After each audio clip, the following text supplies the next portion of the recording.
La radio qui vous parle de NBA, c'est Radio Off Basket. Le basketball, c'est mieux à la radio.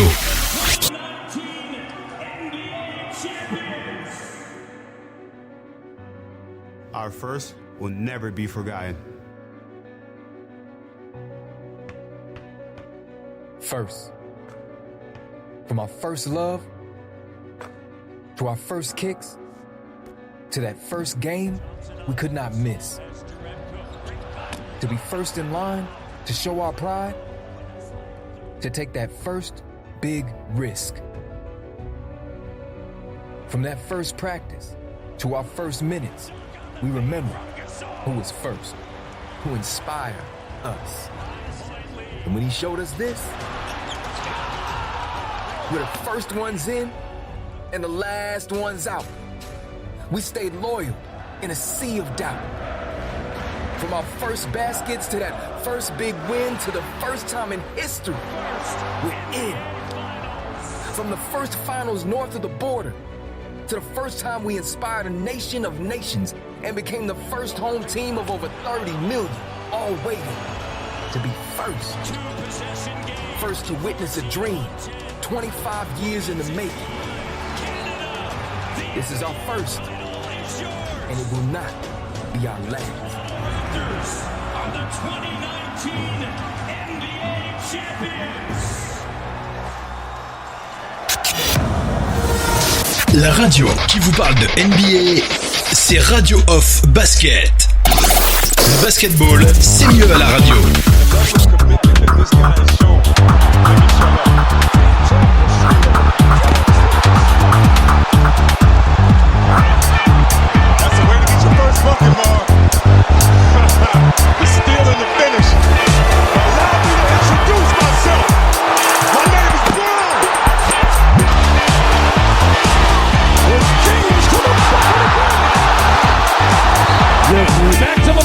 Bienvenue à tous, bienvenue sur le parquet de la radio off.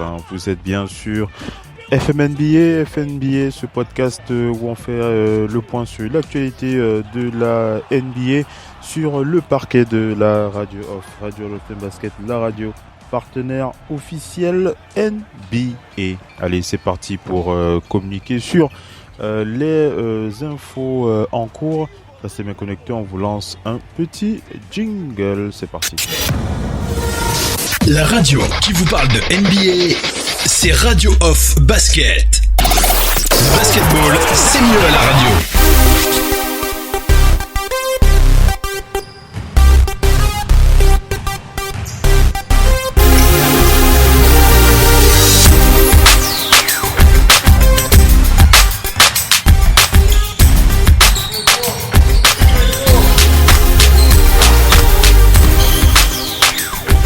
Allez, c'est parti pour la suite de ce talk show. Nous sommes dans FM NBA et on fait le point sur l'actualité de la Ligue vite fait. Alors pour ceux qui ont suivi, pour ceux qui ont vu le titre de ce podcast, nous posons la question: Joel Embiid a-t-il perdu le goût du jeu? Est-ce qu'il a perdu le plaisir de jouer au basket? C'est une véritable question. Allez, on revient sur l'actualité de cet article publié par le média basket USA. Joel Embiid, cet article qui précise qui rappelle que les Sixers sont en train de devenir sont en train de devenir les nouveaux Celtics. C'est une équipe pleine de talent, comme vous le savez, qui n'arrive pas à gagner, une équipe où tout le monde s'entend à peu près bien, car il n'y a pas de clash officiellement. Mais il y a des petites piques comme Josh Richardson ou encore Joel Embiid qui envoie quelques petites piques régulièrement à Ben Simmons, ou encore la réaction de Al Horford qui lui aussi avouait, c'était avant-hier, qu'il y a des problèmes dans le vestiaire. Alors quel est le problème qu'il y a dans le vestiaire? Alors on le sait, l'une des principales raisons qui pose problème dans le vestiaire des Sixers, c'est tout simplement dû au mauvais résultat de cette de cette équipe. Et bien entendu, alors Ford qui avait déclaré que des mots ont volé dans les vestiaires, mais qu'il n'allait pas partager le contenu de ce qui s'était dit et que ça allait rester entre les joueurs. Mais les Sixers cherchent toujours leur rythme de croisière et leur fragilité semble les empêcher de prendre véritablement du plaisir. Un problème désormais clairement identifié par Joel Embiid. En décembre, il n'arrivait pas à placer le curseur entre l'amusement et le sérieux. Mais là, il a fait son choix. Il a déclaré « J'essaye de retrouver le Joel fun de sourire un peu plus », a-t-il expliqué lorsque Philadelphie a perdu son 4e match de suite et pointe désormais à la 6e place de la conférence Est. Il a déclaré, Joel Embiid, « Toute la saison, je me suis dit que j'étais trop sérieux. J'ai l'impression que tout le monde croit que je suis de mauvaise humeur ou que je m'en fiche, mais ce n'est pas vrai, je ne m'en fiche pas, je veux gagner. En même temps, j'essaye d'avoir une attitude différente. Il est évident que ça ne fonctionne pas. Je dois retrouver le Joel fun, être marrant, tout en restant concentré, essayer de nous aider comme je peux. On rappelle que Joel Embiid n'a pas pu faire grand chose face aux Bucks de Milwaukee, c'était dans le match de la nuit. Joel Embiid qui avait terminé le match avec un 6 sur 26 au tir, en partie à cause de douleurs à la main. Dans le sillage de son pivot, les Sixers n'auraient jamais vraiment fait peur à la meilleure équipe de la ligue actuelle, les Bucks de Milwaukee. Alors Ford qui a déclaré « Je pense que ça met beaucoup de choses en perspective, y compris le désespoir ». Alors Ford qui avait terminé le match face aux Bucks avec 15 points à 5 sur 17 au tir. Néanmoins, il veut rester positif. Alors Ford a déclaré « On a perdu 4 matchs de suite, mais c'est comme si on se redécouvrait. On essaye de trouver une solution. Je pense que du bon ressortira de tout ça. » Quant à leur coéquipier Tobias Harris, il était à 25 points, à 10 sur 23. Il a déclaré « Tu comprends beaucoup de choses quand tu traverses des hauts et des bas. Ce qui compte, c'est comment tu traverses tout ça. Je crois que cette équipe est une bonne équipe, une équipe destinée à l'excellence. On agit pour être à ce niveau. On va continuer à pousser les uns les autres et à se préparer pour la suite. » On croirait vraiment entendre les Celtics de l'an passé. On rappelle que la saison dernière, les Celtics avaient passé une saison, pour ne pas dire catastrophique, on va dire une saison décevante. Alors au-delà des similarités, on va parler des similarités entre les Sixers et les Celtics de la saison dernière. On va quand même revenir sur la déclaration de Joel Embiid. Joel Embiid qui déclare quand même, et ça c'est quelque chose qui m'interpelle, Joel Embiid qui déclare clairement « J'essaye de retrouver le Joel Embiid fun. J'essaye de retrouver ce Joel Embiid qui aime le basket tout simplement. » Et ça c'est un véritable questionnement qui nous pousse à se poser la question comment est-ce que les choses vont évoluer pour Joel Embiid et les Sixers après le All-Star Game. On rappelle que cette période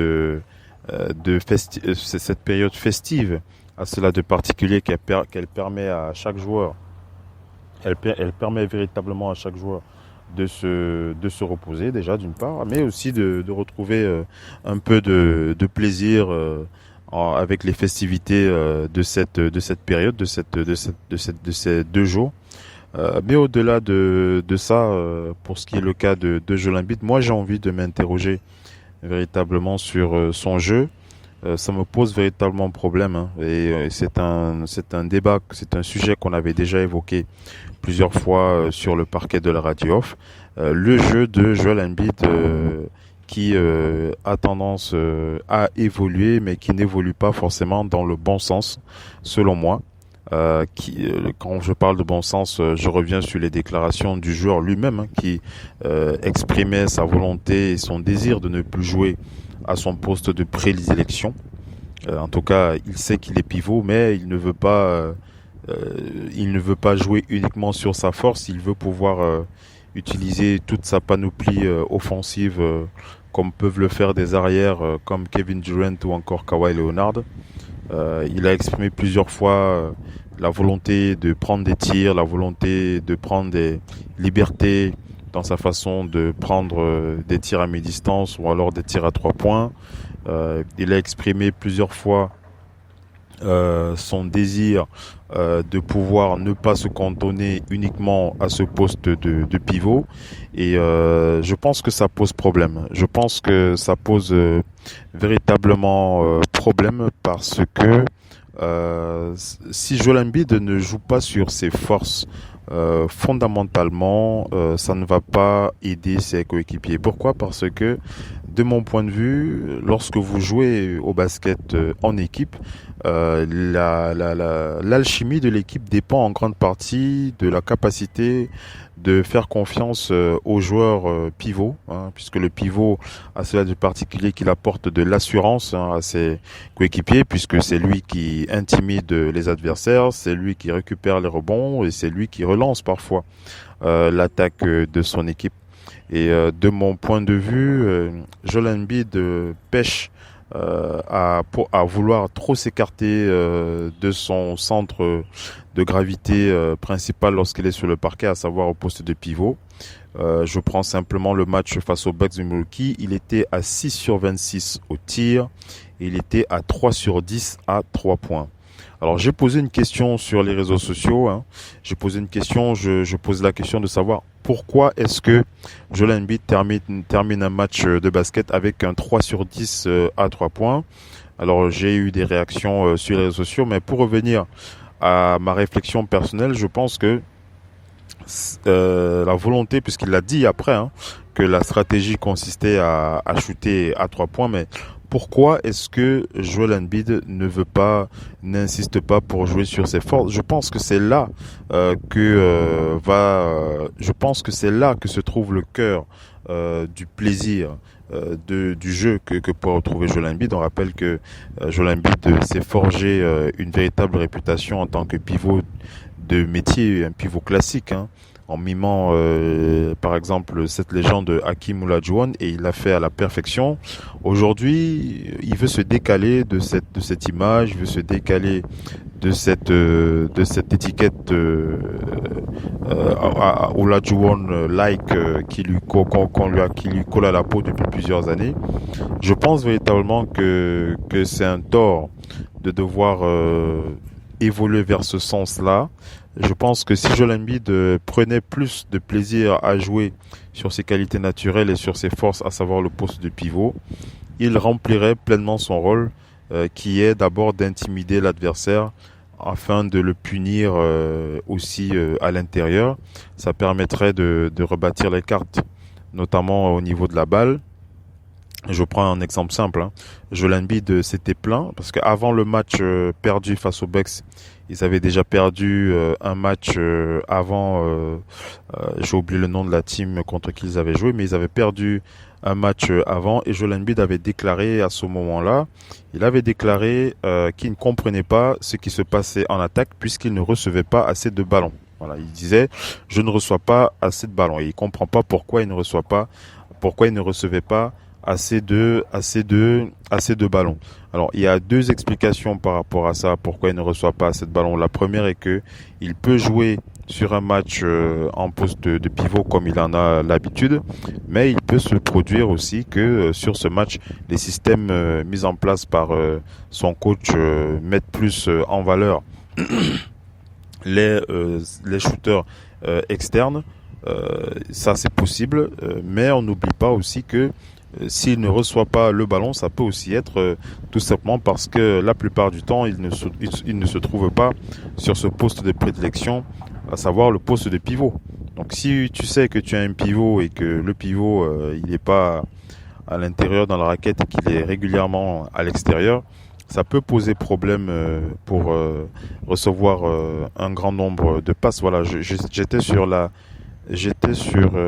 planning des Sixers, et le dernier match qu'ils avaient perdu, c'était face au Heat de Miami, sur un score de 106 à 137. Score de 106 à 137, et c'est un match horrible aussi pour Joel Embiid, qui s'était révélé par une très très mauvaise prestation. Joel Embiid, je reviens sur cette rencontre face au Heat de Miami.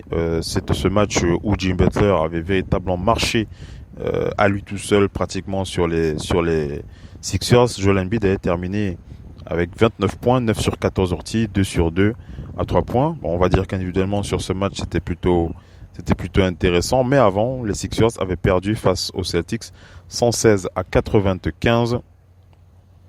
116 à 95 et on va regarder la stat de Jojo. Voilà, il était à 1 sur 11 au tir. Voilà, c'était ce match. Voilà, 1 sur 11 au tir, 0 sur 4 à 3 points, 11 points, 23 minutes de temps de jeu pour 11 points pour Joel Embiid. Donc 3 matchs perdus comme ça avec un Joel Embiid qui pose des questions et il dit qu'il ne reçoit pas assez de ballons, il dit qu'il ne retrouve pas le plaisir de jeu.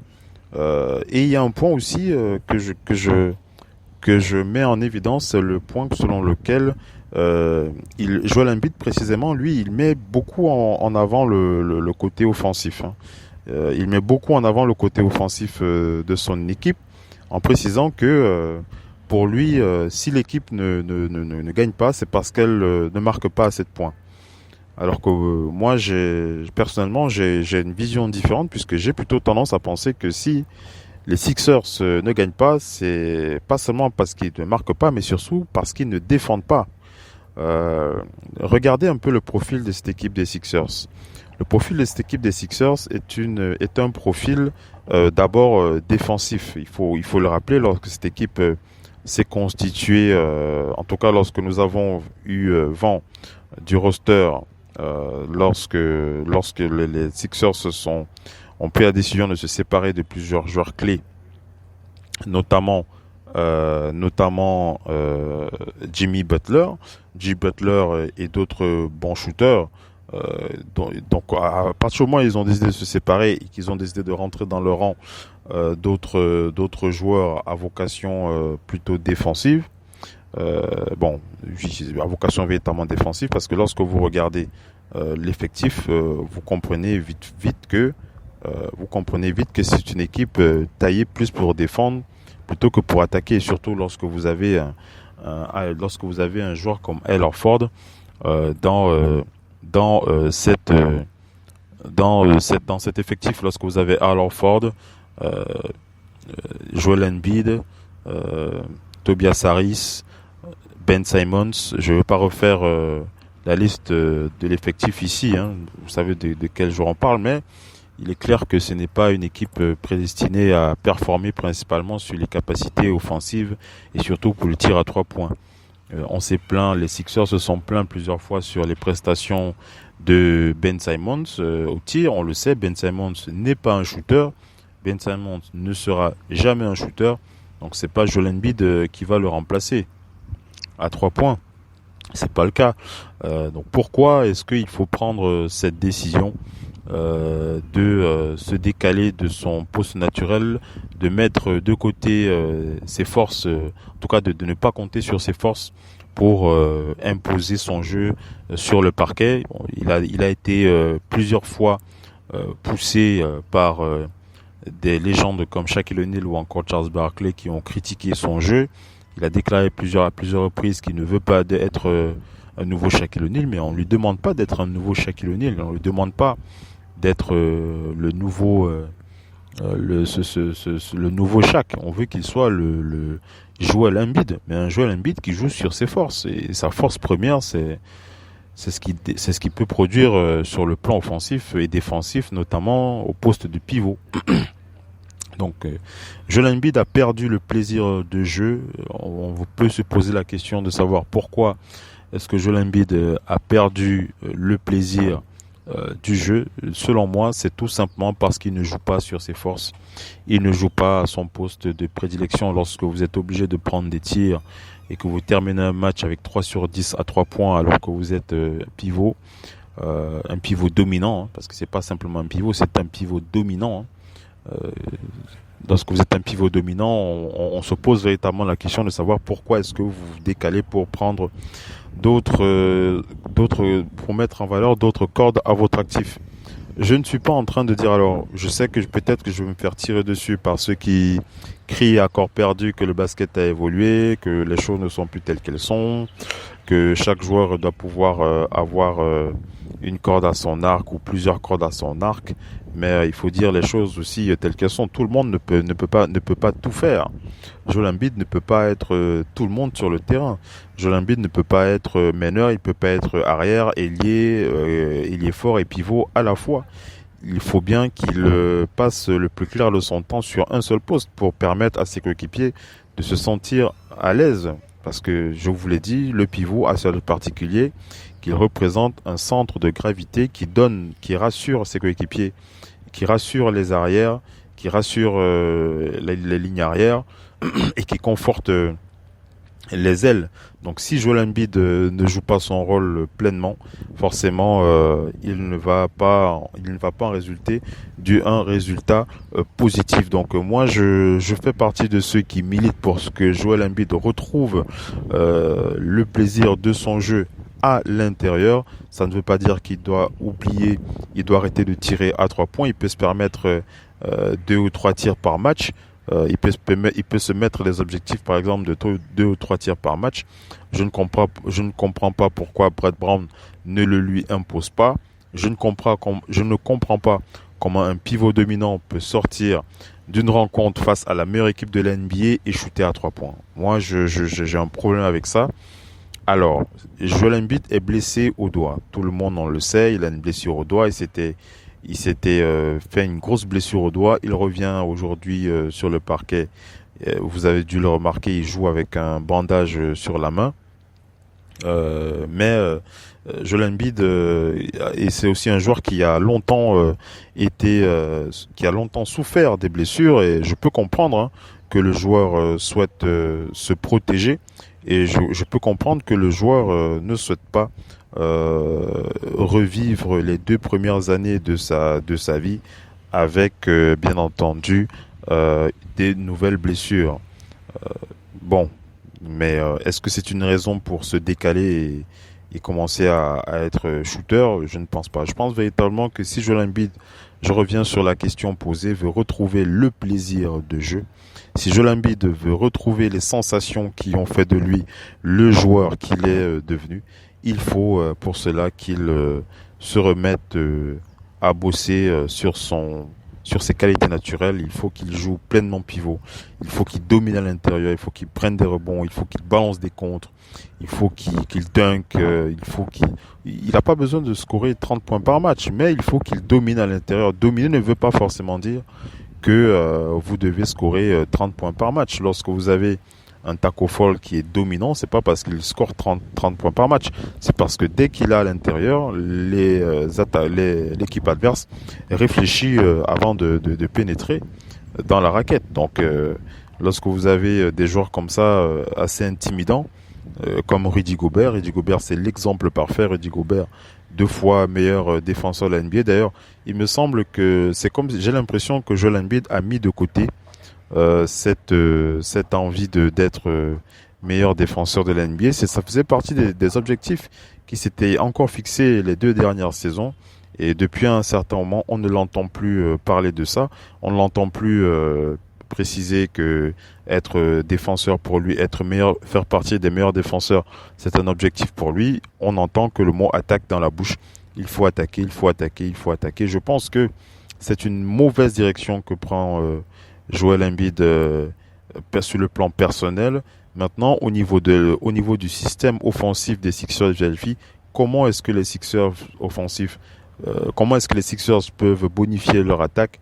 De mon point de vue, c'est une tâche où l'on peut bien entendu incriminer Brett Brown, puisque ce coach depuis toutes ces années, je vois pas l'évolution. Enfin, l'évolution, elle est véritablement minime. Brett Brown, pour moi, ce n'est pas le coach qui vaut à cette équipe. Ils ont les éléments pour jouer du bon basket. Ils n'ont pas le coach leur permettant d'être un véritable meneur d'hommes. Brett Brown n'est pas un coach meneur d'hommes à la Greg Popovich. Et c'est aussi, il n'a pas le charisme d'un Mike D'Antoni qui vous laisse faire un peu ce que vous voulez aux Rockets de Houston. Donc moi à la base je serais Elton Brand, le GM des Sixers. Moi j'aurais commencé par remplacer Brett Brown. Ça fait un moment que la question est posée, est-ce que Brett Brown mérite de rester sur le banc des Sixers de Philadelphie. Je pense que la nouvelle direction qu'ils ont prise en changeant, en prenant des joueurs performants sur l'aspect défensif, aura dû leur indiquer qu'il fallait aussi changer de coach pour rester dans cette optique-là. Mais bon, la philosophie n'y est pas. Et les Sixers bredouillent leur basket. C'est ça la situation aujourd'hui. Donc voilà un peu la réaction dans Cool Basket. Je voulais réagir par rapport à cette actualité avec Joel Embiid qui a donc perdu l'envie le plaisir de jouer au basket et qui pour le retrouver, je préconise et je recommande qu'il revienne sur ses bases, qu'il revienne sur ses qualités naturelles. On va faire un point sur les Rockets de Houston et ce match réussi face aux Lakers, qui est pour moi une note positive pour la mise en place du small ball par Mike D'Antoni. On va faire le point sur cette rencontre. Restez bien connectés, on vous balance le jingle. La radio qui vous parle de NBA, c'est Radio Off Basket. Le basketball, c'est mieux à la radio. I reach destinations with split-second acceleration. In a capsule of time to witness your bone evaporation. Slash paragraphs to emphasize my emphasis. Abbreviate lyricists, the lyrical shorthanders. I kidnap planets for atmospherical advantage. My lyrical damage derives from mental mechanics. With the mic in hand, I'm immortal to you, mans. My diaphragm allows me to kill a whole plan. Verse for verse, you'll get your verse reverse. Battle rhyme since there in midair and change course. I've been held captive for scientific attractions. Nuclear rays made my brain radioactive. Knock the world off its axis. Redesign the atlas. Reconstruct the globe with Cheesaw geographics. Rhythmical mathematics calculated you the average. More L's than 90-degree angles on brackets. Hey, yo, you rap cats better sit back and relax. We getting stacks while the rest of you cats getting attacked by the three of us. Y'all mad you wanna be with us. Even players from 2020, they ain't seeing And now us. I'm who you check for. Have respect for. Wanna sex raw inside the Lex 4. Which really means I'm not the one. And these Billie Jean chicks kids, they not my son. Tryna scratch my whips, tryna match my chips. Like yo, Shaq that can snatch my chick. So my position is to strike with opposition. Yo, and no pop the piston, always choose not to listen. So why the I'm relentless. In it like a 7-day Invictus. Who wanna play against us get benched to senseless. You rather get bent while I stack cash. You cats never spent, it's evident. I flow predicates, flows is evidence. Getting chicks yelling that they celibate for the hell of it. In the chest is where the metal went. Never delicate, it's how I'm telling it. So anything else is irrelevant. The what? Hey, yo, you rap cats better sit back and relax. We getting stacks while... La radio qui vous parle de NBA, c'est Radio Off Basket. Le basketball, c'est mieux à la radio.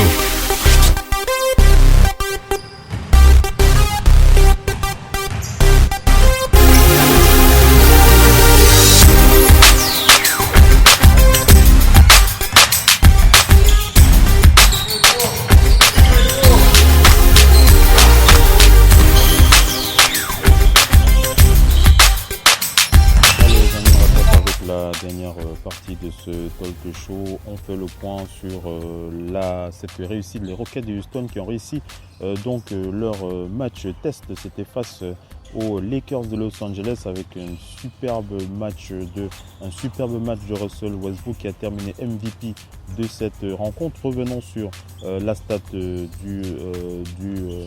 MVP de ce match. Russell Westbrook, c'était donc, je le rappelle, 41 points, 8 rebonds, 5 passes décisives. 41 points, 8 rebonds, 5 passes décisives en 37 minutes de temps de jeu. James Harden en 35 minutes était à 14 points pour 7 rebonds, 7 passes. PJ Tucker, le pivot, on va dire celui qui fait office de pivot.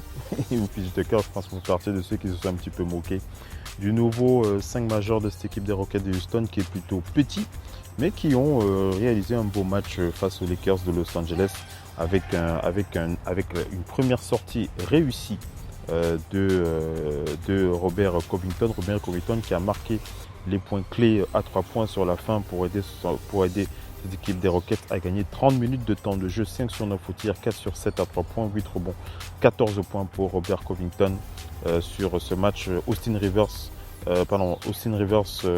a aussi bien joué dans la seconde minute avec 8 points en 20 minutes.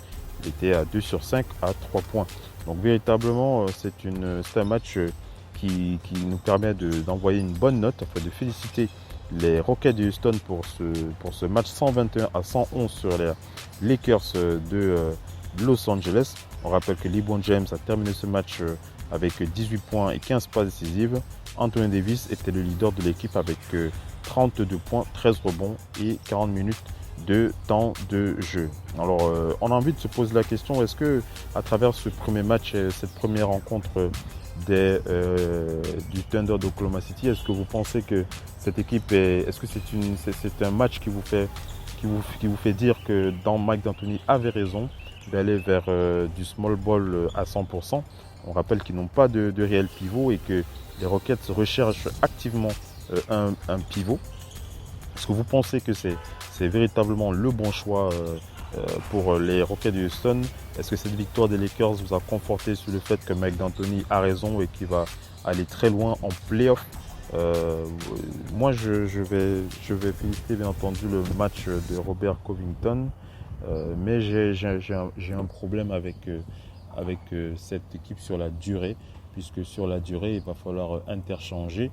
Quand je parle d'interchanger, je parle de l'implication des pivots dans cette équipe, parce que Mike D'Antoni qui avait déclaré notamment lors des interviews qu'il souhaitait prendre exemple sur ce qu'avaient réalisé les Warriors de Golden State il y a encore 3 ans de cela, mais les Warriors de Golden State, même s'ils jouaient small ball, ils savaient changer leur orientation stratégique en intégrant parfois des pivots. Il y avait toujours dans la rotation des Warriors 1 ou 2 pivots qui traînaient. Donc les Rockets, je crois que les Rockets sont bien conscients de ce besoin et qu'ils savent qu'il leur faut absolument un bon pivot. Donc ils sont à la recherche de ce pivot. Ce n'est pas encore, on n'a pas encore de détails concernant ce besoin, mais je pense ils sont obligés de fouiller au niveau de la free agency pour trouver un acteur majeur qui pourrait s'imposer à ce poste, mais c'est vraiment un véritable risque compris les Rockets de Houston pour évoluer dans ce sens face à des équipes avec de réels joueurs de grande taille à l'intérieur. Est-ce que moi personnellement ça me conforte dans l'idée que les Rockets de Houston ont pris la bonne décision? J'ai tendance à dire que non. Robert Covington sur un match peut vous produire de très très bonnes stats comme ce qu'il a pu faire sur ce match face aux Lakers de Los Angeles, mais ce n'est pas ce joueur. Est-ce que sur la longueur, est-ce que sur la durée on peut concrètement y croire? Moi j'ai de sérieuses raisons d'en douter, tout simplement parce que le jeu des Rockets, le jeu que les Rockets de Houston, le système que les Rockets de Houston nous ont proposé depuis le début de la saison est assez bancal. C'est un système principalement basé sur du 1 contre 1, notamment lorsque le ballon est entre les mains de James Harden. Cette fois-là, c'est Russell Westbrook qui a brillé avec 41 points, mais ce n'est vraiment pas les Rockets c'est pas une équipe qui brille par la beauté de leur basket. Et est-ce que la venue de Robert Covington va redistribuer les cartes et permettre aux Rockets de devenir cette équipe capable de faire tourner le ballon? Est-ce que les Rockets vont devenir les nouveaux Warriors? Moi, j'ai de bonnes raisons d'en douter. Donc, moi, je pense clairement que la sauce a été bonne face aux Lakers de Los Angeles, mais je sais aussi que d'un autre côté, les choses peuvent très rapidement, une catastrophe peut très facilement arriver. Et on n'oublie pas les blessures. Hein. Donc, rien n'est vraiment garanti avec ce qu'ont produit les Rockets de Houston. Moi, je reste d'accord et certain que l'équipe qui a tiré son épingle du jeu dans ces périodes de transfert, ce sont les Clippers de Los Angeles avec l'ajout de Marcus Morris. Mais on va véritablement s'en rendre compte avec les matchs qui arrivent. Le premier test des Clippers avec l'arrivée de Marcus Morris, j'ai hâte de voir ce que ça va donner. Ça va être très intéressant à suivre. Donc pour ce qui est des Rockets de Houston, je continue de penser que malgré cette victoire face aux Lakers de Los Angeles, il y a encore des choses à voir, il y a des choses à faire, il y a des réglages à faire. Donc on va s'en rendre compte avec la suite de la saison. Donc voilà un peu ce que je pouvais dire par rapport à cette équipe des Rockets de Houston. Et je vous invite, on va clôturer ce podcast. On reviendra bien entendu pour d'autres éditions, mais je vous inviterai à rester connecté sur l'actualité basket sur Radio Love Basket, la radio partenaire officielle NBA. Ciao les amis, merci d'avoir été connectés avec Uncle Phil Basket. Ciao, bye bye. La radio qui vous parle de NBA, c'est Radio Off Basket. Le basketball, c'est mieux à la radio. I knew one thing was real. I fell in love with you. A love so deep, I gave you my all. From my mind and body to my spirit and soul. As a 6-year-old boy, deeply in love with you, I never saw the end of the tunnel. I only saw myself running out of one. And so I ran. I ran up and down every court after every loose ball for you. You asked for my hustle. I gave you my heart. Because it came with so much more. I played through the sweat and the hurt.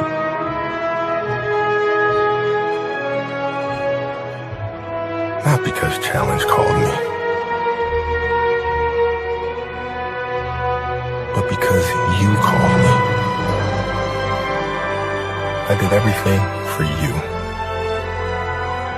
Because that's what you do when someone makes you feel as alive as you've made me feel. You gave a 6-year-old boy his Laker dream. And I'll always love you for it. But I can't love you obsessively for much longer. This season is all I have left to give. My heart can take the pounding. My mind can handle the grind. But my body knows it's time to say goodbye. And that's okay. I'm ready to let you go. I want you to know now, so we both can savor every moment we have left together. The good and the bad. We have given each other all that we have. And we both know, no matter what I do, La radio qui vous parle de NBA, c'est Radio Off Basket. Le basketball, c'est mieux à la radio.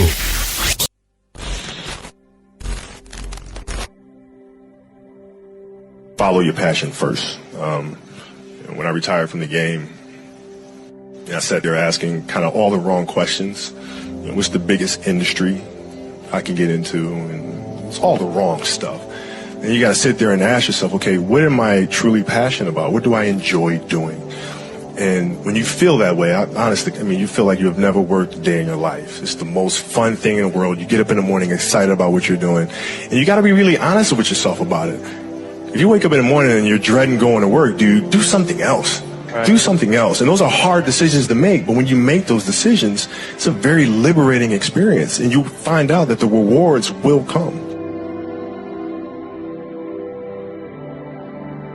I think the best way to prove your value is to work, is to learn, is to absorb, to be a sponge.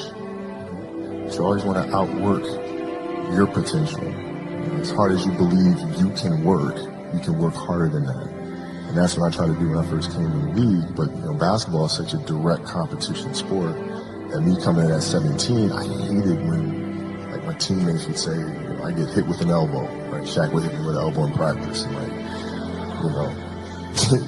Nick Van Exel would come up and say, are you okay? I'm like, what? Are you okay? What the hell's wrong with you? So you go home, you shower,